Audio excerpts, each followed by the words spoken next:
Hello and welcome back. I hope you're all doing well. And if you're here for the first time, thank you for tuning in. And I'm here with a story that has been going around where we have learned that the Duke and Duchess of Sussex are facing depositions over Samantha Markle's lawsuit. And I wanted to take some time and do my own research on this and just kind of chart, a kind of timeline concerning all of this.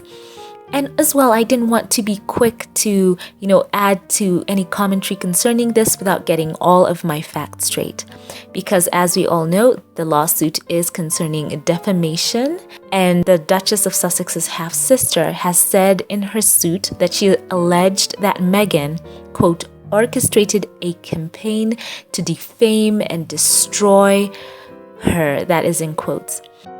First of all, before I get into, what I have laid out in this video for you, I would like to just preemptively say that I know a lot of people are emotional about this and a lot of thoughts have been put forth in so many platforms. But I would like to basically put out a call for people to try and rise above in the comment section. Let's avoid all kind of negativity against, any party, whoever will come across this video. And I'd like to make an appeal to all who will come across this video just to rise above. I want to lay forth the facts here. These are the facts. I will not put any spin on it. At the end of it all, I would just like you to come to your own conclusion about what is going on. So first and foremost, let's lay that foundation. Prince Harry and Meghan are, as I said before, facing a deposition over a lawsuit filed last year by Meghan's sister. And the report by HuffPost.com says that on Tuesday, a Florida judge rejected a request to let the couple avoid testifying in the defamation case brought by Samantha Markle. The Duchess of Sussex was sued by her half-sister in March for allegedly misrepresenting their relationship during the Oprah Winfrey interview in 2021. So in court documents obtained by news media, Samantha Markle accused Meghan of making, quote, demonstrably false and malicious statements, end quote, that reached, quote, a worldwide audience. The suit states that Meghan, quote, orchestrated the campaign to defame and destroy her sister and her father's reputation and credibility in order to preserve and promote the false, quote, rags to royalty narrative, end quote. She allegedly fabricated for the, quote, the royal family and the worldwide media, end quote. This includes Meghan's claim that the siblings were virtually strangers, in quotes, and that she was an only child, in quotes. This is according to materials in the case. Samantha Markle is seeking damages in excesses of $75,000. So the article goes on to say that the judge's ruling could lead Meghan and Harry to make comments under oath. Among the court documents are 38 requests for admission intended to serve as potential questions and prompts for Meghan. Those include statements such as, Queen Elizabeth was not a racist, King Charles is not a racist, in quotes. Meghan's attorneys say that these are, quote, not relevant to any party's claim. Samantha Markle also states that their father financed Meghan's expensive private education and supported her half-sister's acting career. The plaintiff adds that she drove Meghan to school on a, quote, regular basis. The lawsuit also says that, quote, roughly 50 million people in 17 countries, in quotes, watched the Oprah interview, prompting, quote, humiliation, shame, and hatred, end quote, for the less famous sibling. So that's just a quick summary, and as you've seen how it ends, she says that what Meghan said in her Oprah interview, quote, prompted humiliation, shame, and hatred for Samantha. And in light of that, once again, I'd like to reiterate, as the case is moving forward and whatever will be decided, let's not add to any kind of negativity that could be used in any way against Meghan and Harry. So try and rise above in the comment section. Just talk facts, whatever side of the aisle you're on. If you want to comment, just comment on the facts. No name calling, no getting down in the gutter. So, who is Samantha Markle? I tried to do a bit of a deep dive, just getting to know how she got into the public sphere, especially as Meghan got engaged to Prince Harry and a bit before that as well. I've been keeping tabs on the court case, but very loosely. And of course now, as it's all ramped up, I decided just to try and, as I said before, chart a path to how it's come to this moment. So Meghan's estranged half-sister, Samantha, who was also known by the name Samantha Grant, is 17 years Meghan's senior. She and her brother are Meghan's half-siblings. And to date, she's been the most vocal member of the Markle family, speaking out about her half-sister in the press. So I started off by trying to look for her first interview on Meghan, just about the time when, the engagement was announced. I wanted just to kind of see what she was saying at the time. So I found this interview that was like 5 years ago, and this is what she said. You can see it right there. I'm putting up the images, so no kind of spin. As I said, I just want to give us the facts. So she says this, and I'll also look into a bit of what Thomas said. So this is 5 years ago. She's talking to Good Morning Britain. You can see it all there. 5 years ago, look down there. And as I said, I'll try and just put the facts forth and you'll come to your own decision. So she says this, and it was an ongoing statement where she's talking well of Meghan. She says, quote, "Still, she's very creative, charming, lovely, full of life, very vibrant, and she's never changed that. She's just so sweet and charming." So that's what she says in that interview. And by the way, I watched the interview. It was so heartwarming.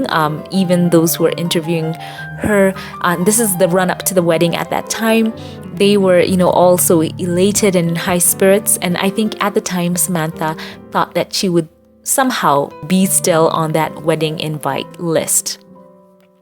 So we progress a little bit forward in the narrative. And then at that point, we started to see the narrative shifting with the family, with Samantha and with Thomas Jr., both of them being her half-siblings. So this is where the timeline just keeps shifting between the positive and negative comments from these two. So I won't say here that this came before this because it's just sometimes jumbled. So let's just go one by one by one.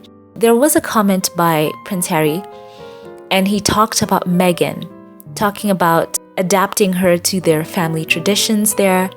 And he said this, quote, "She's done an absolutely amazing job. She's getting in there, and it's the family that I suppose she's never had," end quote.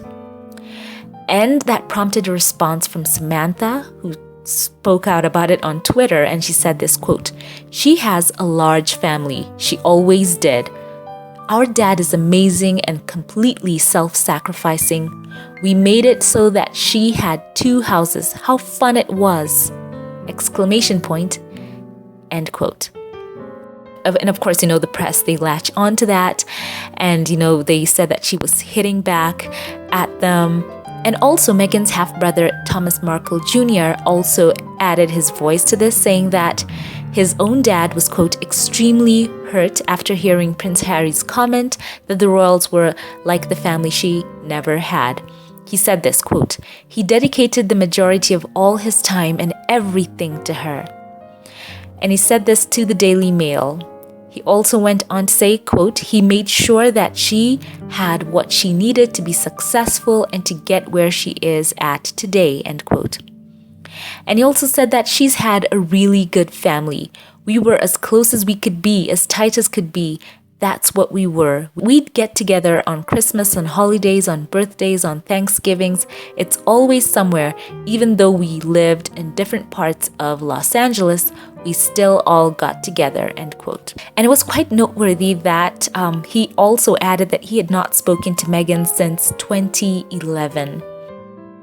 So yeah, he said that she got everything she wanted and they did everything they could in terms of getting together for holidays and whatnot, in quotes. So keep that in mind.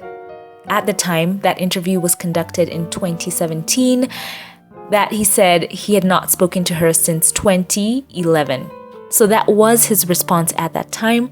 And it is quite fascinating to me that as I was preparing, all of the information on this, that in reference to this exact same topic, that Samantha, on clarifying her own tweets concerning what Harry said, added this quote: "I was just clarifying it wasn't family she never had.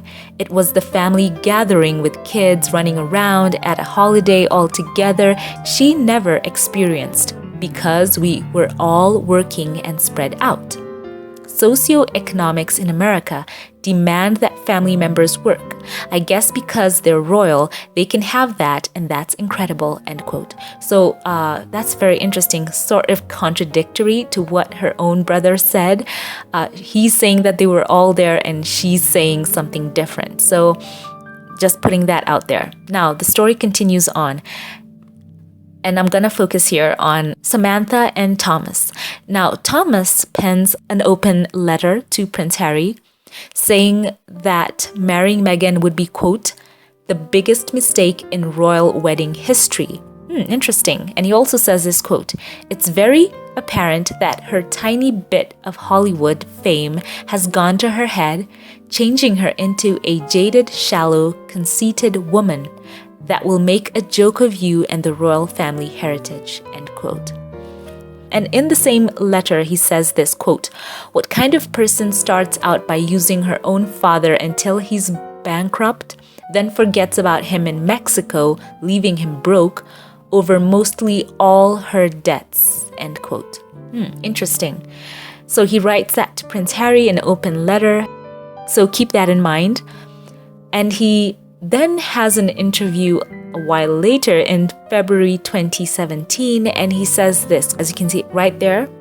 His words, I've just put on the closed caption. He says this to Prince Harry, quote, "You're a really lucky guy to have her.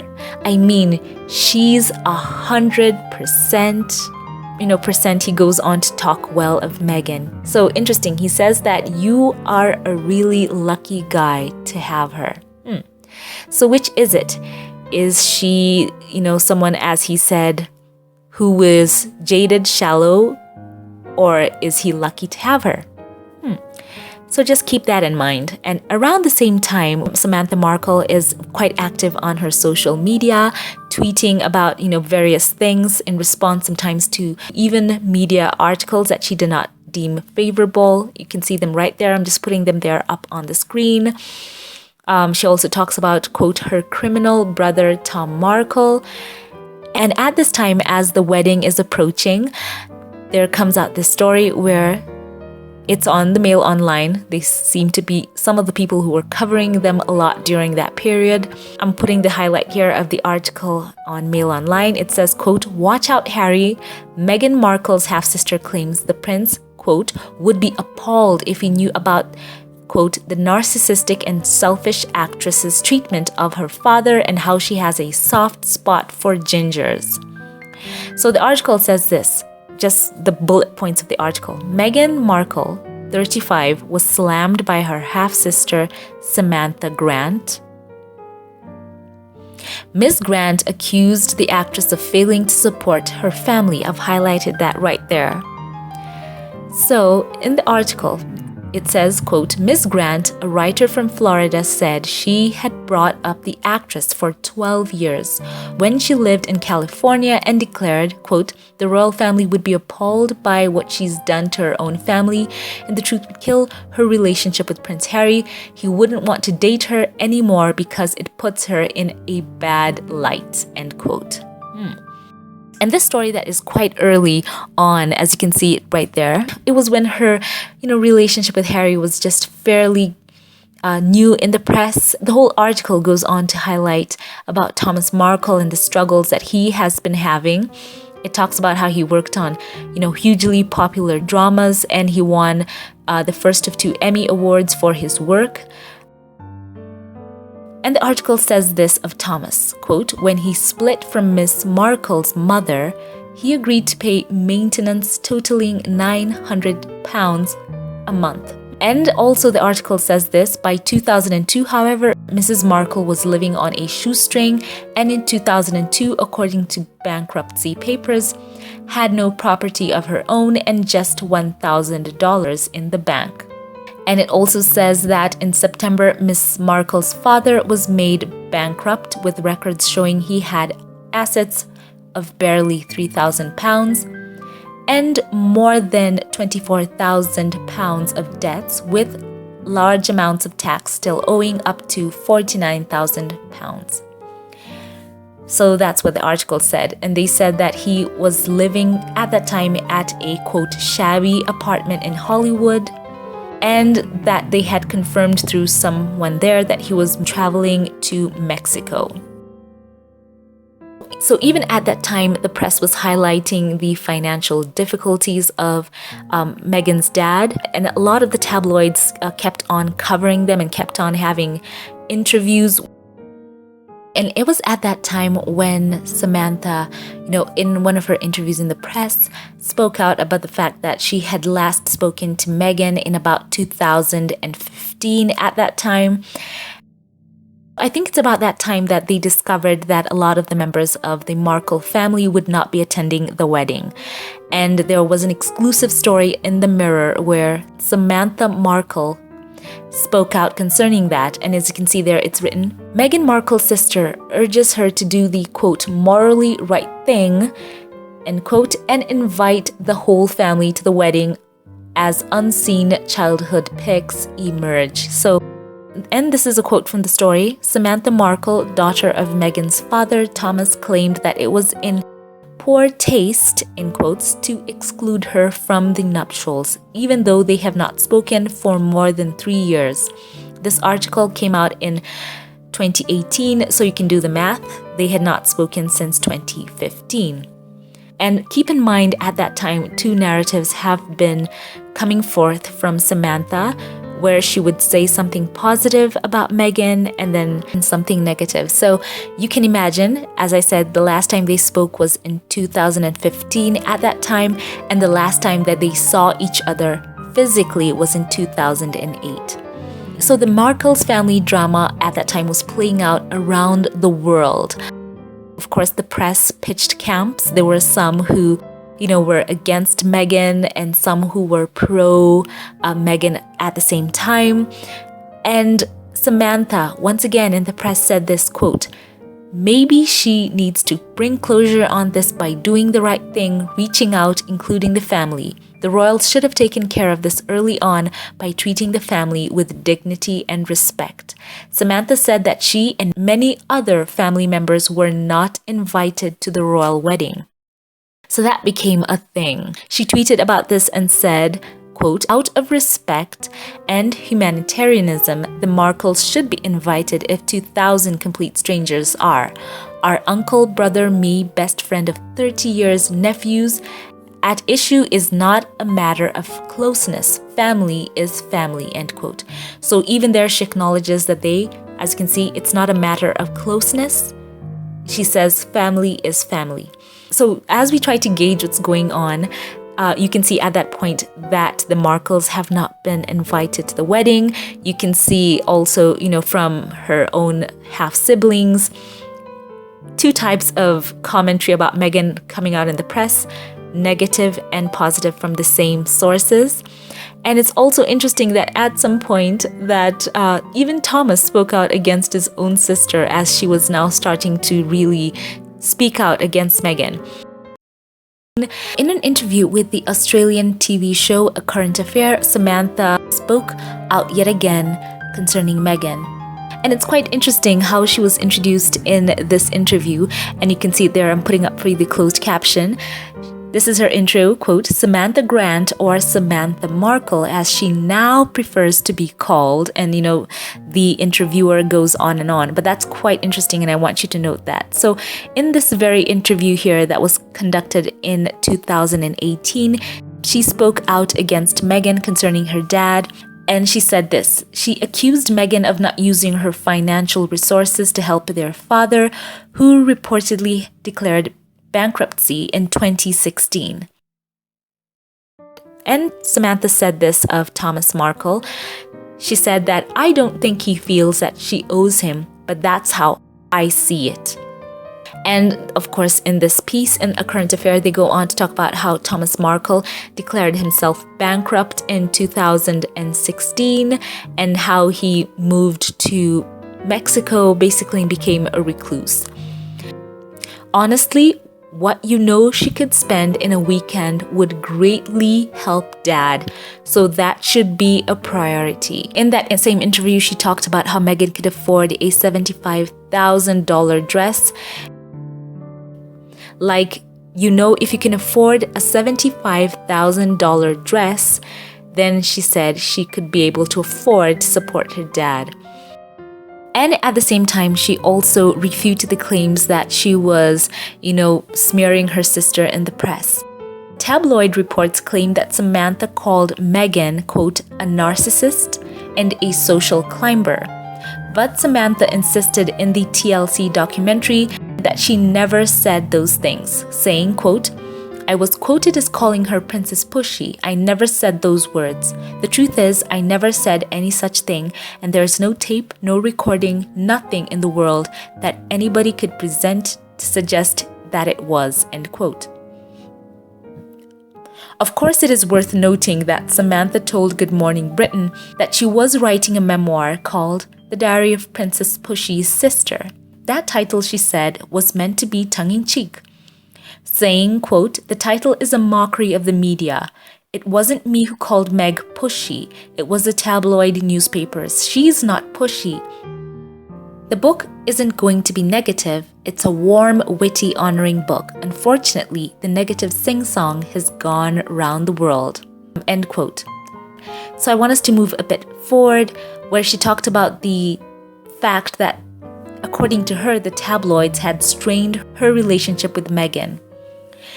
In a TLC special, Samantha explained that the tabloids had created a divide, in quotes, between the sisters. So she said that it's been such a whirlwind with us, and I'm sad she believed some of the other interviews I did where words I never said were taken out of context. So it's been a bit since we've spoken, end quote. So that was what she said in an interview with Us Weekly, and admitted that the two hadn't been close for a while. And Samantha at that time told the Daily Mail that they hadn't seen each other since 2008, as I mentioned before, and that was the time when Samantha graduated from college and Meghan flew in to celebrate. And it was at the time that she actually confirmed that they had not received invites to the wedding, saying, quote, I have to say I'm not taking it personally. It's not just me. None of the family have received invites, nor have Doria's family. So, although we don't understand, we can only wish them well, end quote. She also added, quote, I'm not taking it personally, nor am I holding that against her, end quote. So it was also revealed that she was not invited to Meghan's first wedding in 2011 either. And she said this, quote, no, it was an unspoken thing. For a beach wedding in Jamaica, wheelchair would have been somewhat in the way, and I really didn't want to bog the fun down, so to speak, so I refrained from making it a big deal, end quote. So it was quite interesting to me that she did not attend Meghan's first wedding as well. So they can't have been that close. That speaks to the closeness or lack thereof, because that wedding was in 2011. So it was around this time that a lot of people were adding their voices to the engagement and, of course, the wedding of Harry and Meghan, and a lot of interviews were being conducted at that time with a lot of Meghan's relatives, especially on the Markle side. And we even see here a picture of, Meghan's other family members, and they only spoke well of her. I watched that interview, and you can see there on Good Morning Britain, and you can see right there, people were still debating whether Thomas would walk Meghan down the aisle. And at that time, Daily Mail interviewed Rosalind, who is Samantha's mother, of course, Thomas's first wife. And according to the Mail, at that time, Rosalind, who lived in Albuquerque, New Mexico, disowned Samantha, saying of her daughter, quote, "She trashes Meghan, she trashes me, her dad, her brothers. She's just been trashing everybody in her life forever," end quote. And Samantha's brother Thomas also entered the fray, branding Samantha an attention seeker who should, quote, "leave Meghan alone," end quote. Samantha in this article denied this, saying, quote, "She's not a nice person." This is what she said of her own mother, who split from her father when Samantha was 12, saying, quote, "I was so unhappy with her, she resented me because I looked like my dad," end quote. So this story goes on to highlight a lot of dysfunction in that family, but I want to bring this highlight to you. She says this concerning Meghan. In the article, they say, quote, "She recalls Meghan being a joyous and easy baby. She was always laughing. Babies' laughs are always magical. But she could light up a room. She was never really cranky or colicky.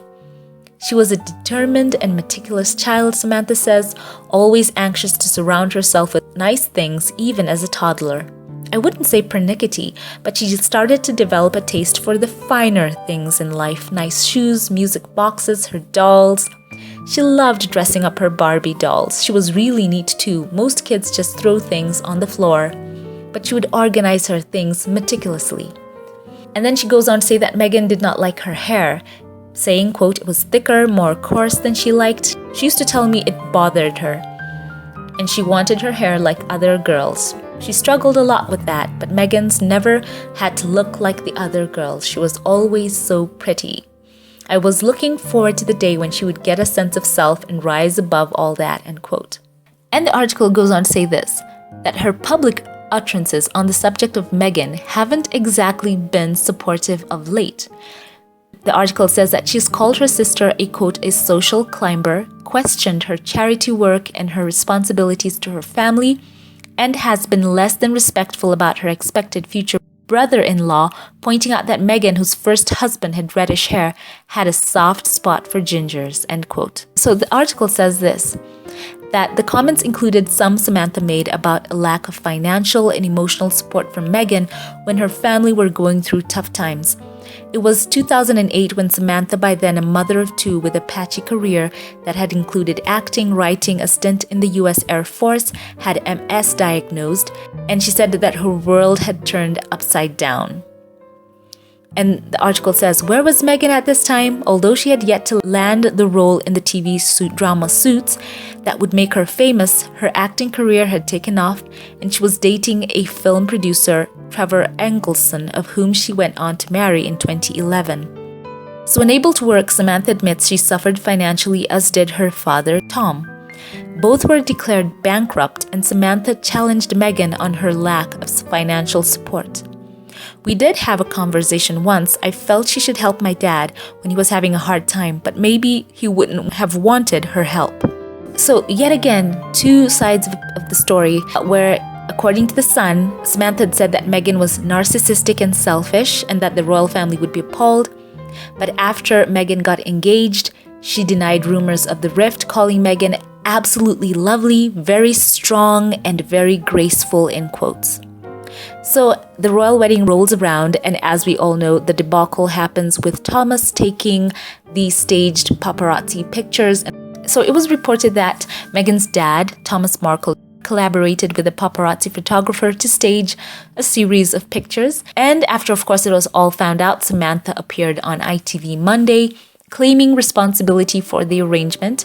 She told the TV outlet that the photos were her idea, and she said that she was, quote, entirely the culprit, and she wanted to, basically give the world the impression of her dad being, better than what was out in the press about him the whole time. She said this, quote, "You have to show the world you're getting in shape. It was my suggestion. I don't believe he was paid," she said, "and if he was, it was a pittance.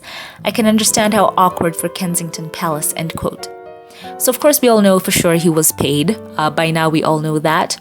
And the press, they just latched onto that. And then this narrative started forming about Samantha, that she was cashing in on her sister's fame. And this is what she responded to when she was asked about cashing in. She said, quote, "Life is about cashing in. You take opportunities as they arise, and hopefully you enjoy the ride and make it as positive as you can. There's nothing wrong with it." End quote. And it is noteworthy that at the time when her half-siblings were out in the press complaining about their lack of invites to the wedding, that Thomas Markle Jr. had also kind of lumped in their dad as not being invited. But of course, the palace refuted that at the time, as they were still waiting on Thomas to come to the wedding. And as we all know, at the time when, Thomas Markle's manufactured paparazzi pictures came to light, that, his relationship with Meghan became so estranged. And in the end, he ended up telling the world that he would not be going to the wedding through TMZ. So that all happens.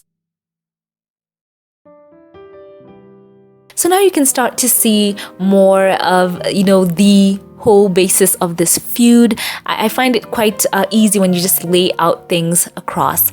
And according to me, things really started to basically go downhill for this family. And you can begin to see how the drama that was stirred up in the years, not only leading up to the Sussexes' wedding, but years on down the line, you can through this timeline sort of tell how it all unfolds and plays out. So you can see a lot of negativity going forth. And now we have the lawsuit that was filed against the Duchess of Sussex by Samantha, where she says now apparently that Meghan lied during her tell-all interview in 2021. But you cannot ignore the fact that Samantha has been vocal against Meghan during her time as a working royal, and as I've laid out there before.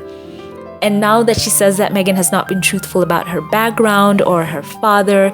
And, it's interesting that there's a claim against Meghan, says Meghan was raised in, quote, virtual poverty. I don't think I've ever known Meghan to refer to her upbringing as that. In fact, then they always talk about the fact that she went to, her private school, the Catholic school, and her mom, Doria, by the time they were living together, that, they lived in a nice neighborhood. Have any of you heard that kind of narrative coming from Meghan about virtual poverty, in quotes? So, and, Meghan, in her interview, she said that she and Samantha were never close, despite the fact that they, are half-siblings. But Samantha, as we've heard, has claimed that Meghan fabricated stories about her and her father. And according to her, this was in order to, quote, prevent them from interfering or contradicting the fake narrative and fairy tale life story that she invented, end quote.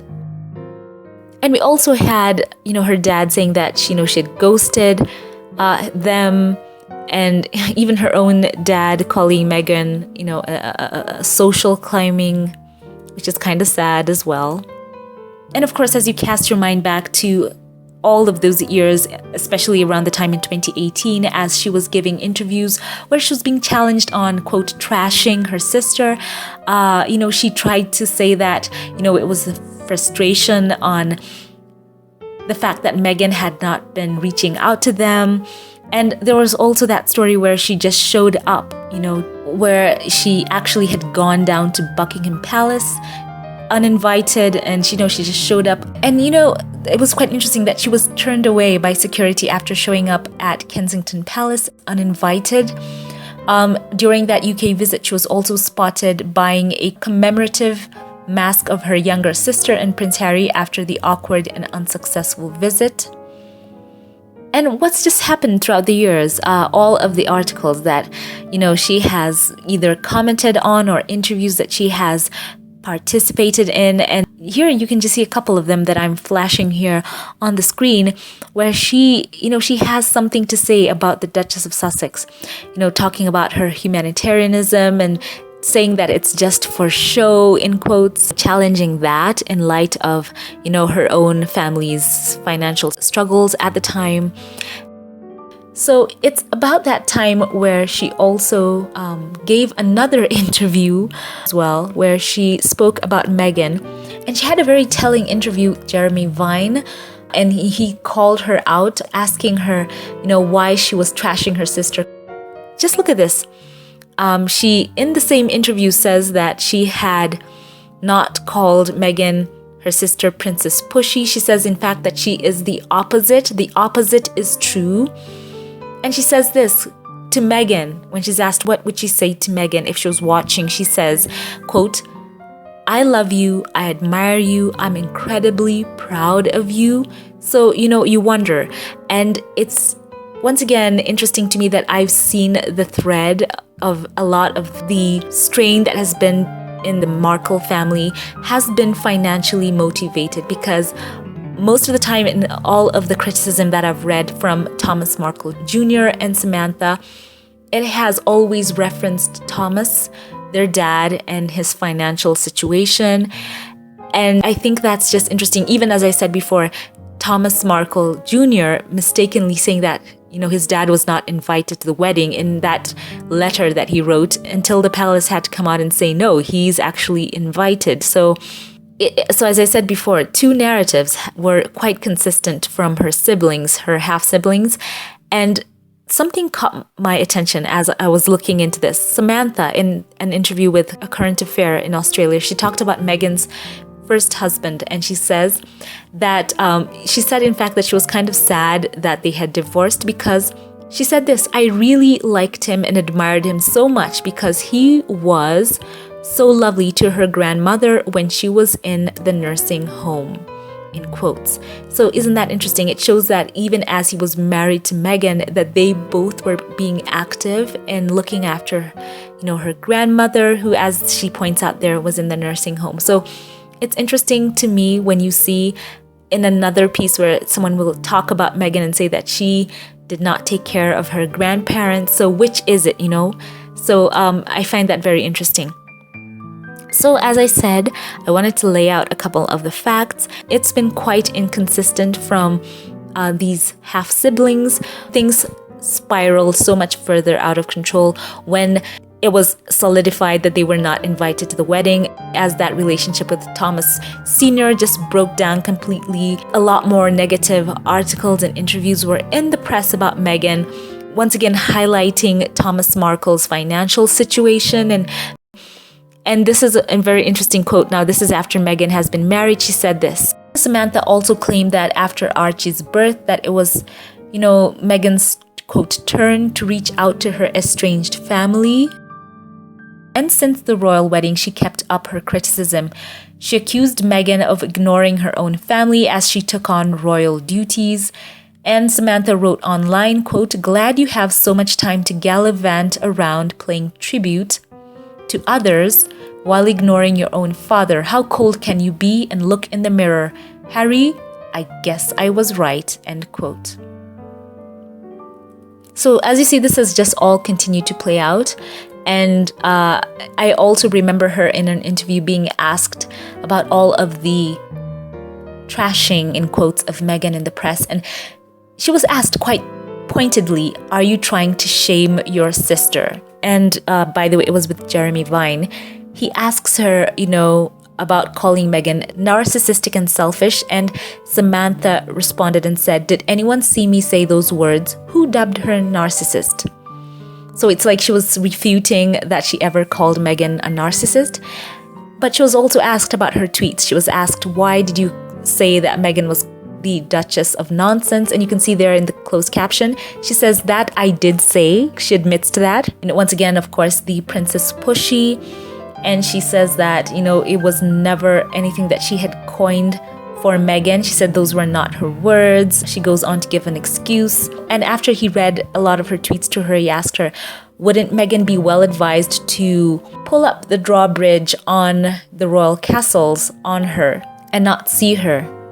And, Samantha responded by saying that basically all of her tweets, some of the things that she said about Meghan were in response to all of the silence that was happening, where, Meghan at that time, as a working member of the royal family, she was under that strict protocol not to respond. And also they said that they could not reach her at the time. So as you can see here, I'm trying to lay out everyone's point of view, and you can make up your own decision in the end.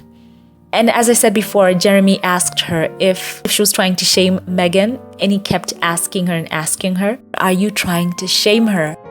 And she said, yet again, it was out of Meghan ignoring them, and they felt it was disrespectful, and the British royal protocol for Meghan not to say anything led to her being frustrated. And she said that, quote, she was lashing out at the media, end quote. She was also asked about her dad and whether he would be, quote, mortified seeing the one-sided fight that she was having against Meghan. And Samantha said that she spoke to her dad 3 times a day. And she was asked, was he then basically telling her to go on and insult her sister? Then she responded saying that she did not see it as an insult. She said that she was a bit of a quick wit, in quotes. She went again back to the point of her saying that she was saying all those things out of frustration. So it just goes on and on. So as you can see, there has been that pattern of her. And that interview, by the way, was 4 years ago now, where Jeremy Vine was asking her about the negativity that she was, directing against her own sister. But who can deny there have been a plethora of interviews that Samantha has given. Very vocal about Meghan. I mean, right now, just go online and put in her name and Meghan, and you will see the plethora of articles that will come up in the search engine. And it's noteworthy to me that as she's almost finishing that interview with Jeremy Vine, that she says this: "I think everybody was hurt not being included or invited to the wedding. I felt as though it could have all been nipped in the bud." Isn't that interesting? She says that would have been nipped in the bud had everyone been included and we all just agreed to move forward with positive resolve and the hurt feelings wouldn't have snowballed. End quote. So isn't that interesting? At that time, at the height of all of the strife and public drama that was going on with her tweeting and her articles and the antics of just showing up to the palace, she said that people were hurt, and that was concerning the invites. And as I said before, there was that thread of them always pointing out that Thomas Markle Sr. had financial challenges and Meghan was doing so well, and they, according to them, felt that she should have helped him out more.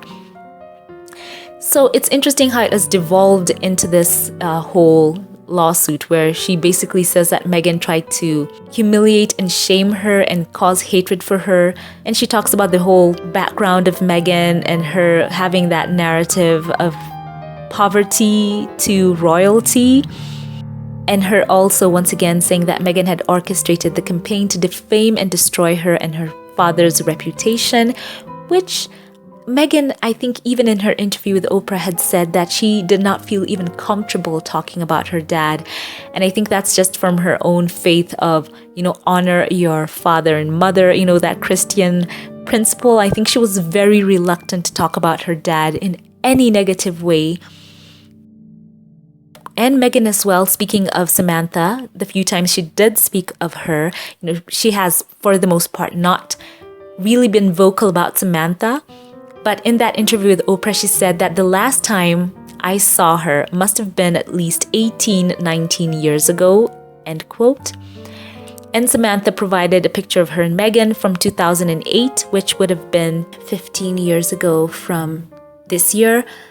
And factoring in the Oprah interview that was conducted in 2021, then it would have been 13 years ago by that time. So, of course, that was at the graduation ceremony. So she's saying that to say that Meghan ignored or omitted the truth, in quotes. So I think all in all, they can both conclude that they were not close. If Meghan says that she had not seen her in 18 to 19 years, just off the top of her head, 13, 18, what? Is that a difference of a difference of what, 5 years? I mean, when you're measuring closeness and it's well over a decade, I think all can concede that they were just definitely not close. And I think now, yes, the number is different for sure. It doesn't make them any more or less closer. To me, I think that's just now arguing semantics. If someone, all in all, has not been close to someone, we're measuring them upward of a decade. What is it? A semantics argument of a couple of years to measure closeness? Because give or take those years, it doesn't really show that they were any more closer at that time of the interview, nor in the years before that. So share your thoughts with me on that. As of that, Meghan, she has, over the years of, Samantha continually speaking out about her in public. Meghan has never publicly acknowledged her sister's consistent public appearances and her tweets. She has never, only till that Oprah interview. And of course, she's gone into more detail in the Harry and Meghan documentary on Netflix. So I think we will all leave this to the judge to come up with the final decision. The judge who, in the beginning of this trial, by the way, Samantha's team had asked her to recuse herself because the judge, Charlene Honeywell, was an Obama-appointed federal judge. So, it's quite interesting as well that Samantha tried to get her off the defamation suit because of the former president's relationship with Harry and Meghan. But of course, that did not go through. So let's see in the end what happens, because as has been stated, I think in many places, a lot of the asks from Samantha's team were not relevant to the case, especially asking concerning the Queen is not racist. King Charles is not racist. What has that got to do with Meghan's upbringing? And, Samantha allegedly saying that she brought Meghan up for about 12 years. And you can imagine that 17-year gap between the both of them. Isn't it interesting? Could it be that Samantha, being more mature, may have had a different perspective on someone who is way, way younger than her and the time that they spent together? And Meghan, who at that time was so young, could not have felt that closeness to Samantha. I liken it to siblings when they're left to babysit younger siblings and perhaps they're not so into it. That yes, they can be in the same place, but they are not having the same experience. Someone may be there feeling that they are forced to be there, or the children sometimes can be so wrapped up in their own world that if they have someone who has a 17-year gap. So a lot of this is just, I think it's in the end for the judge to rule and see what makes sense now that we are hearing that Prince Harry as well is going to be deposed in this whole case. So I wanted to lay out for you a couple of these facts. And as I've shared them with you, let me know your thoughts. Because Meghan claims that they, as siblings, were, quote, virtual strangers. And, her sensing that she was an only child, it's according to her own perspective on her upbringing. So all in all, share your thoughts with me, and remember, let's rise above. No insults to Samantha or Meghan or anyone in the comment section, and I will appreciate that. And of course, we will have the channel moderators who will be in the comment section watching for any such comments. So once again, share your thoughts in the comment section. And of course, it would be remiss of me not to mention the BuzzFeed News article where they had titled it that allegedly Samantha had been trolling Meghan online. And there's just a lot there that if I went into that, I would be making a whole other video just as long. But I will give this very interesting remark as she gave yet another interview. She spoke to LBC News concerning the Sussex children. And the article says this, that Samantha Markle, Meghan Markle's estranged half-sister, left a radio host in stunned silence after she questioned whether Archie and Lilibet, quote, even exist, in quotes, during an absurd live interview. That's what the article states. And it says host Nick Ferrari was rendered speechless by the outlandish remarks and quickly tried to hurry the conversation on. So she said that Thomas Markle had not met his grandchildren, and this was the statement that she said. She said, quote, "My father has only seen a little square of Archie's face. Nobody has seen those children. Not my father, and it was my understanding that the royal family has not either." And you know that royal journalists would have picked up on that like flies on paper, so to speak, or bees to honey. Nobody has seen the children full frontal face on. Then Samantha added as she went on and on, quote, "It logically follows that people are wondering where are they, and some wonder whether they really exist." And she went on quickly to state, yes, they probably do, but we don't have a visual reference. So, and of course, Mr. Ferrari also responded, well, yes, they do exist. So it was just so strange for her to have said that as well. So it's interesting in all the issues that could have made Samantha upset. It seems that Meghan's remarks about, the timeline of when she saw her last, and this story that Meghan said she grew up poor, and I don't think Meghan has ever said that. I don't think she's ever used the words poor. I think she's talked about her car that used to break down, and this is when she was trying to be an actress, trying to go out for auditions. They could have been in a different financial spot at that moment. How could Samantha have a complete overview of all of Doria's finances as she was, bringing Meghan up and taking her to schools and supplying for all her needs?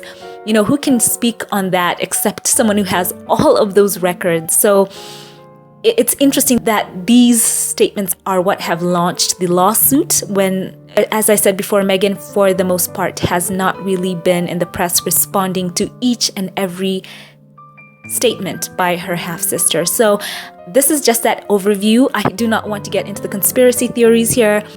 There are other articles out there that talk about online activity, so if you want to go and pursue that, you can go right ahead. For me, I think I will not delve into that at the moment. As I said, it would just be too long if I tried to do so. So this is a great overview right here, and I want to know your thoughts in the comment section below.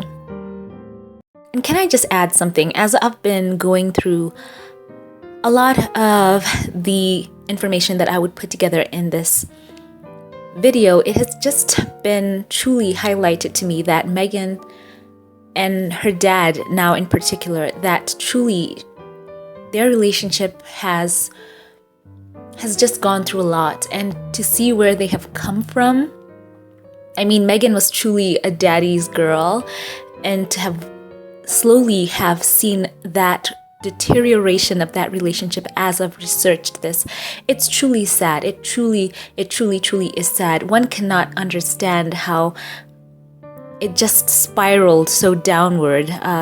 It just does not make sense at all. Remember, at the heart of this, Meghan and her dad. I just had to mention that. It is just so sad. So let's just keep them in prayer. Let's pray for healing. I think that's so important. You've made it to the end of this video, and now I want to say a special thank you to those who support this channel, to my Patreon, PayPal, and membership supporters. I would like to say thank you. And a shout out to a couple of you here who support this channel. Thank you to Angel Watt. Thank you so much for choosing to support this channel financially. It warms my heart. God bless you. Thank you to Marcel Kendrick, one of the newer supporters here. Your support has really touched my heart. I want to say thank you, and you were loved. Thank you to Georgia Walker as well. Thank you from the bottom of my heart. I appreciate your love and your giving. God bless you. And thank you to Sylvia Ward. I value your support, and I want to say that you are truly meaningful to me. Thank you, thank you, thank you. Once again, thank you to all who like, comment, and share. And if you liked this video, give it a thumbs up, click that subscribe button, let YouTube know you enjoyed what you watched. I love you all and have a great day, and I will catch you in the next one. Have a blessed one.